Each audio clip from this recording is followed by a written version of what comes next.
Olá pessoal, então mais uma aula da Bhagavad Gita, dando continuidade ao capítulo 4, a gente vai entrar no verso 20. Esse assunto sobre ação, não ação, você pode estar achando que é um pouco complexo. Se você tiver com alguma dificuldade, a gente está sempre à disposição. Você colocar aqui, experimenta colocar uma pergunta aqui no comentário do vídeo, a gente responde bem rapidinho para você. Então, assim, não passa direto levando dúvidas, não. Deixa o conhecimento ficar bem concatenado dentro da sua mente, deixa ficar bem sistematizado, tá? Porque o conhecimento sistematizado, ele vai te dar realmente instrumentos viáveis para o pensamento, para a meditação. Então, só para você entender, falando mais uma vez, o eu, o essencial, ele é imutável. A natureza de cada indivíduo, ele é essencialmente de completude. E a liberação, o aprisionamento, ele é causado por uma identificação.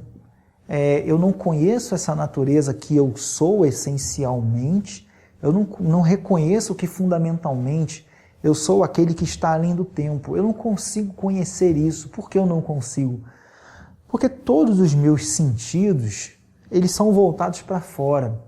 Porque o olho, ele vai atrás do objeto que tem forma e cor. O meu ouvido, ele vai atrás do objeto que tem som. Meu nariz, meu olfato, ele vai captar o objeto que tem cheiro. E assim o paladar, e assim o tato. Então, todos os meus sentidos, todos os meus meios de conhecimento, eles são voltados para fora. Eles são vinculados a algum objeto. E quando a gente está falando do assunto de Vedanta, a gente não está falando de um objeto que pelos sentidos pode ser conhecido. A gente está falando de uma essência, de uma coisa fundamental que está por detrás dos sentidos. E não só por detrás dos sentidos, como por detrás da mente, por detrás do intelecto. Então é aquele que, quando o corpo morre, se dissolve, continua. É aquele que, quando a mente está no sonho acordada, ele é o mesmo. No sonho, ele é o mesmo. No sono profundo, ele é o mesmo. Então, o corpo tem seus estados e seus ciclos e suas variações. A mente tem seus estados, seus ciclos e suas variações. Enquanto corpo, mente, intelecto e sentidos, eles estão em constante movimento, porque a natureza desses instrumentos é de ação, existe uma natureza essencial por detrás deles, que é de não ação, que é de não movimento, que é de imutabilidade, que é de eternidade, que é de completude.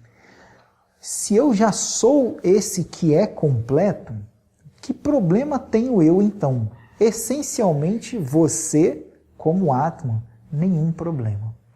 Mas a mente, como instrumento relativo, ela vai carregar uma coisa chamada ignorância. E não é uma ignorância como uma outra qualquer, onde você diz, eu não sei tocar flauta. A ignorância de flauta é conhecida. Eu sei que eu não sei. Eu não sei falar alemão. A ignorância de alemão é conhecida por mim. E eu não falo alemão, porque eu não sei. Agora, quando a gente fala da ignorância sobre aquele que sou eu fundamentalmente, não é uma ignorância qualquer. É uma ignorância que, além de ser ignorância, ela é ignorada. Quando na flauta, eu sei que eu não sei. Quando é na língua alemã, eu sei que eu não sei. Mas quando se trata de mim mesmo essencialmente, eu não sei e eu não sei que eu não sei. Eu não sei que eu não sei. Essa ignorância ignorada vai fazer com que eu crie uma ideia de eu. Essa ideia de eu, ela vai carregar uma identificação. Ela vai ser construída, cada tijolinho desse arrancara, desse ego falso, vai ser construído com base nas características do corpo, da mente e do intelecto. E esse eu relativo, ele é que é a causa do aprisionamento. Não é a ação que por ele é gerada, mas sim a intenção que você tem ao fazer a ação. Permanece dentro de você a ideia do eu estou fazendo. Então, o eu, o corpo que está fazendo, eu sou o corpo. Permanece em você a ideia do eu fazendo, então a mente pensando, eu penso. Então, eu pego as qualidades daquilo que não é eu e atribuo ao eu. Isso é a causa do aprisionamento. Então, a mente ignorante é que é o problema. Para que são todos esses textos de conhecimento? Para que são todas essas disciplinas do yoga? Para que são todas essas aulas que a gente grava? Não é para você fundamentalmente porque você já é completo, mas é para que a mente reconheça esse fato. O que é o aprisionamento?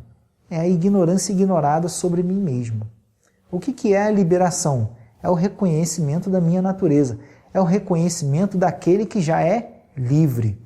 Eu não tenho uma proposta para ser feliz.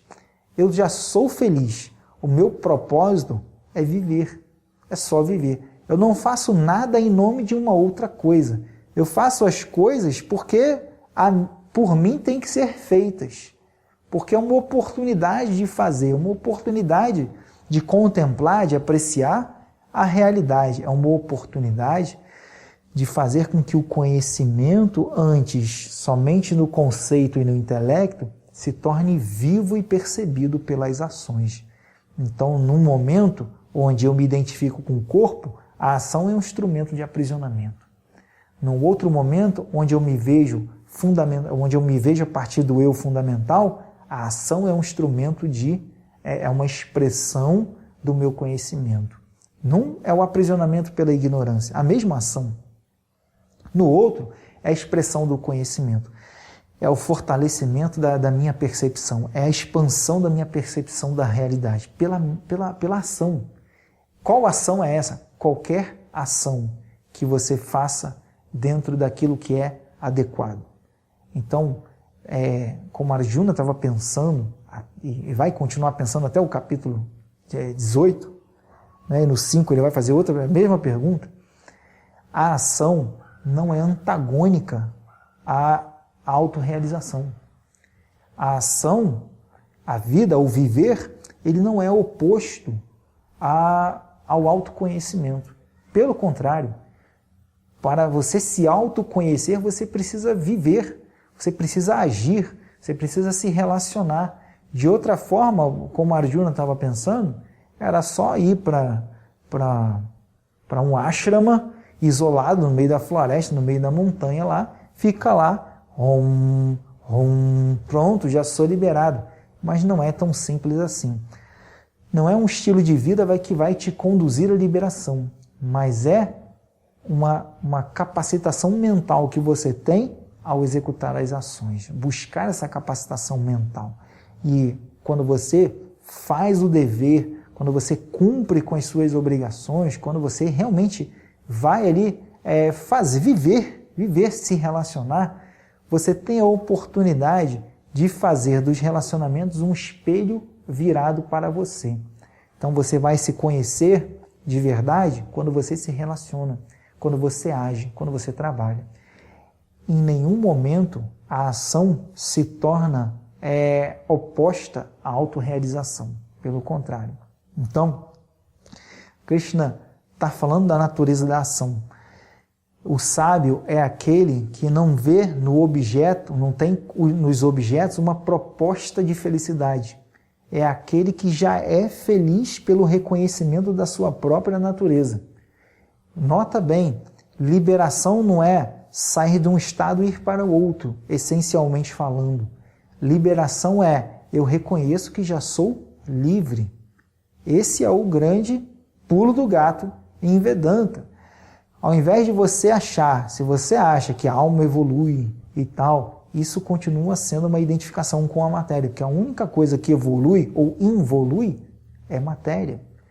Então, o que é liberação em Vedanta? É o reconhecimento daquele que já é livre, é o reconhecimento daquele que já é o completo, é a percepção de que nunca nenhum objeto do mundo teve ou terá a capacidade de me completar, porque eu já sou completo. Então, Krishna vai continuar falando sobre o sábio. Ele diz: Tyaktva karma phala samgam nityaturto nirashraya karmanyabhi pravartopi naiva kimchit karoti sam. Então ele fala Tyaktva, tendo abandonado, então abandonando. Primeiro ele diz, tendo abandonando karma phala sangam, abandonando, composto nominal, você lê de trás para frente. Abandona o quê? O apego ao fruto da ação. Karma phala sangam. Como que eu abandono o apego ao fruto da ação? O apego, ele vem de um desejo. E desse desejo, ele nasce de uma sensação de carência. Falta em mim alguma coisa. Eu sinto que tem um vazio em mim. Eu sinto que posso até ser feliz, tranquilo, mas eu seria mais feliz, mais tranquilo, e eu me sentiria mais seguro se houvesse aquela pessoa do meu lado, ou aquele objeto, ou se eu trabalhasse naquela empresa.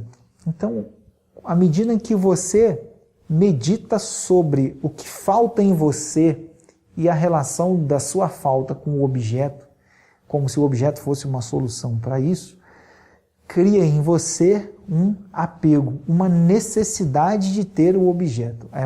O objeto não é só para uma necessidade real, física, mas é para uma necessidade psicológica. Eu preciso dele para estar bem.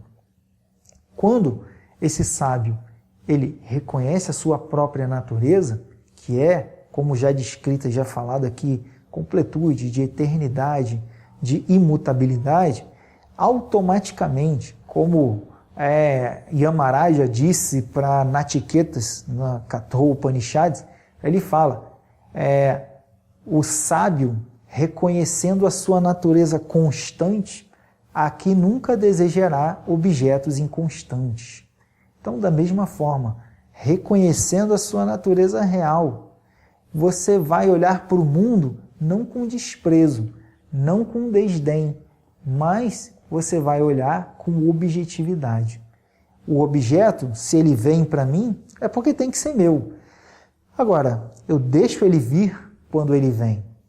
Quando ele tem que ir, ele vai. Porque na hora dele ir, eu deixo ele ir também. Eu não fico querendo reter.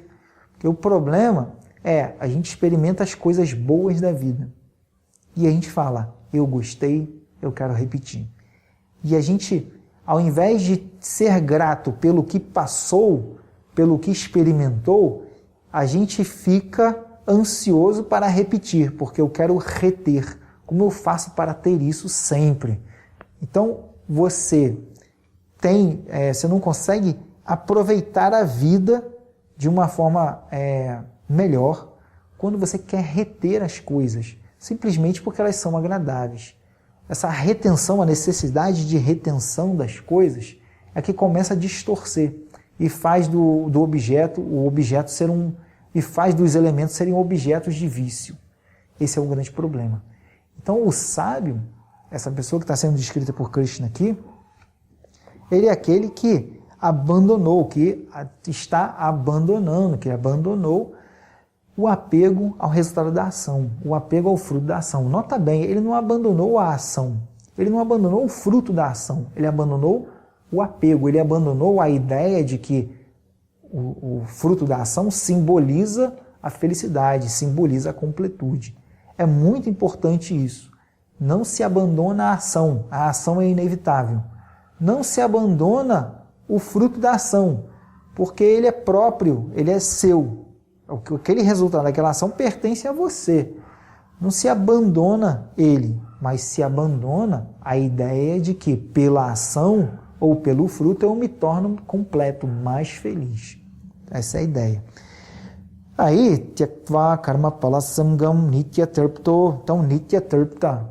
Nitya tarpta, tarpta quer dizer satisfeito. É nitya tarpta, ele é sempre satisfeito. Então, tendo reconhecido essa natureza que sou eu, que é de plenitude, de imutabilidade, que é a parte do mundo, eu vou estar sempre satisfeito. Sempre satisfeito não por causa de, não pelo objeto tal, não pela pessoa tal, mas por mim mesmo. Porque reconheço em mim mesmo aquilo que, através das ações, eu sempre estive atrás. Então, nitya tarpta. E nirashraya, ashraya quer dizer um abrigo. É aquele que é nirashraya, aquele que é sem refúgio. Sem refúgio em que sentido? É aquele que não se refugia nos objetos, nos elementos, nas experiências para se sentir pleno. É aquele cuja plenitude já foi encontrada nele mesmo. Então, o seu refúgio é na sua própria natureza fundamental. E aí, karmani abhipravartopi, naiva kinchit karoti sa. Abhipravartopi, então quer dizer, api, mesmo o quê? Abhipravarta, mesmo engajado, mesmo ali fazendo as ações, engajado na ação, né? A karmani, na ação, o que ele pensa? Certamente, naiva kinchit karoti sa. Essa pessoa, ela nakaroti kinchit, ela não faz nada. Então, enquanto o corpo age, enquanto a mente age, enquanto o intelecto age, enquanto os sentidos se conectam aos seus objetos de sentidos, a compreensão dele enquanto faz eu não faço nada. Ele tem a visão da essencialidade frente às ações. Então, embora engajado em muitas ações, ele pensa, eu não faço nada. Então é isso.